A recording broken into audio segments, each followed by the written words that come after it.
Divine Oracle, Unwritten Words Behind My Novel. The Historical Blueprint of a Great Argead Saga, ALEXEIN. Volume 1, Telesias, The War Dance. By Makāula Nakae. Audio Essay. Episode 23, General Antipater. The Iron of the Home Front, 358 BCE. Welcome back to Divine Oracle, Unwritten Words Behind My Novel. I am Makāula Nakae. Today, we turn our focus to the second pillar of institutional continuity within the Macedonian state, the cold administrative steel that matched General Parmenian's battlefield iron.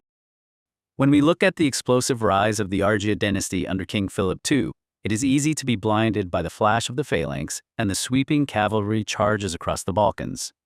But an empire is not just built on conquered territory. It is preserved through absolute domestic stability. It requires a master of the home front, an unyielding gatekeeper, who knows how to hold the capital city and secure the institutional machinery when the kingdom faces total collapse. In the ALEXEIN saga, we follow the rare individuals who survived the brutal meat grinder of the court across multiple generations. While Parmenian was the ultimate shield on the battlefield, the ultimate guardian of the state's domestic survival was General Antipater. Alongside Parmenian, Antipater was an eyewitness to 5 full generations of the Argead house, serving through the volatile, blood-soaked reigns of King Amyntas III, Alexander II, Perdiccas III, Philip II, and ultimately, Alexander the Great. In my early drafts covering 368 to 364 BCE, Macedonian generals occupied a bare minimum of space in the narrative, receiving very little attention. But through editing and expanding the project with new episodes and characters, it became clear that the Macedonian generals needed to be written with far greater depth. 1. The Master of the Hearth, Lineage and Lowland Stability. Estimated to be born between 399 and 397 BCE. Antipater was the son of a high-ranking nobleman named Ialus, whose ancestral estates dominated the fertile plains of Palmyra within Bactria, the traditional unshakable lowland core of the Macedonian kingdom. Unlike the volatile mountain-dwelling barons of the upper Macedonian cantons who viewed the central Argead crown with hostility, Antipater's family represented the baseline of the landholding elite. They were the very fabric of the old kingdom, tied biologically and economically to the survival of the central monarchy at Pella. Antipater was a highly educated statesman, a skilled diplomat, and a profound intellectual. Deeply immersed in Southern Greek philosophy, he maintained a lifelong devotion to rigorous dialectic, cultivated a personal correspondence with Aristotle, and authored his own historical chronicles. Long before the historic pivot of 359/358 BCE, his immense family networks and sophisticated legal mind made him an indispensable asset to the central monarchy, standing as a personification of the lowland aristocracy's unyielding loyalty. 2. The Institutional Bridge, a career across 5 regimes.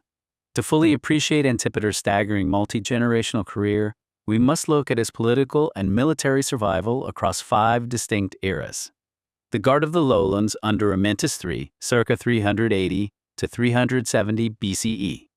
Enters public service as a young noble, witnessing catastrophic Illyrian invasions and learning how to maintain administrative structures while foreign predators bleed the country dry. The diplomatic pivot under the brothers and the Regent, 370 to 365 BCE. Survives the natural death of Amyntas III, the brief reign of Alexander II, and the tense regency of Ptolemy of Alouros, by focusing entirely on domestic stability and protecting core bureaucracy from civil war. The partnership with Perdiccas III, 365 to 359 BCE. Integrated into the executive inner circle after Perdiccas assassinates the regent, managing complex negotiations with southern Greek city-states to prepare the kingdom for frontier counteroffensives. The supreme diplomat of Philip II, 359 to 336 BCE, appointed chief administrative lieutenant and diplomat. Negotiates the peace of Philocrates with Athens, 346 BCE, and marches into Athens after Chaeronea, 338 BCE, alongside teenage Prince Alexander to dictate the imperial surrender terms. The Viceroy of Europe under Alexander III, 336 to 323 BCE, secures the smooth transition of power after Philip's assassination by presenting Alexander to the soldier assembly. Named Regent of Macedonia and Governor of Thrace, the absolute master of Europe, while Alexander campaigns in Asia. 3. The Catalyst, the Dark Crucible of 368 BCE. The dynamic shift in Macedonian autonomy reached its peak in 368 BCE, nearly a decade before Philip II took the throne. King Alexander II blundered into Thessalian civil conflict, provoking the rising superpower of Thebes. The brilliant Theban general Pelopidas marched north to arbitrate, forcing Alexander II to submit to an asymmetric peace treaty. To guarantee compliance, Pelopidas demanded a contingent of elite noble hostages from the highest echelons of the Macedonian aristocracy. Plutarch's baseline records exactly 30 noble boys as a security bond, life of Pelopidas. The classical spectrum, other accounts expand the total number from 50 to 100 noble hostages. The ALEXEIN narrative sets the total number at 68 noble hostages, intensifying the mass displacement of an entire generation of young Macedonian elites dragged south into the Theban shadow, including the teenage Philip II, who was housed with the Theban general Amyntas. 4. Antipater's domestic safeguard during the 368 BCE crisis. While Pelopidas exacted hostages, the central government at Pella collapsed into absolute bloodshed. During a sacred festival war dance, King Alexander II was brutally assassinated. The mastermind was widely believed to be Ptolemy of Elorus, who seized executive power and installed himself as regent over the remaining teenage Argead princes. As external predators like King Bartolus massed Illyrian infantry on the western border, Antipater took absolute administrative control of the lowland home front, securing archives and revenue. Seized royal archives, tax rolls, and treasury documents to ensure the collection of harbor dues from the Thermaic Gulf and timber tariffs never ceased, providing the regent with immediate financial leverage to pay standing mercenaries. The logistical shield, coordinated with major lowland landholders along the Axios and Haliacman rivers to enforce security over grain stores, preventing wartime famine, while organizing secondary domestic levies and urban garrisons to secure defensive perimeters. Shadow diplomacy utilized his legal knowledge and aristocratic networks to negotiate silently with leading lowland houses, freezing private vendettas and isolating radical upcountry factions to keep the domestic nobility unified behind the state. 5. The psychological profile, the unyielding preservationist. Antipater's psychological architecture is defined by an absolute lack of personal vanity and a total commitment to institutional duty. Ascetic austerity refused the ostentatious purple cloaks, gold, and luxury of royal courts, dressing in simple coarse gray wool robes and maintaining a sparse table.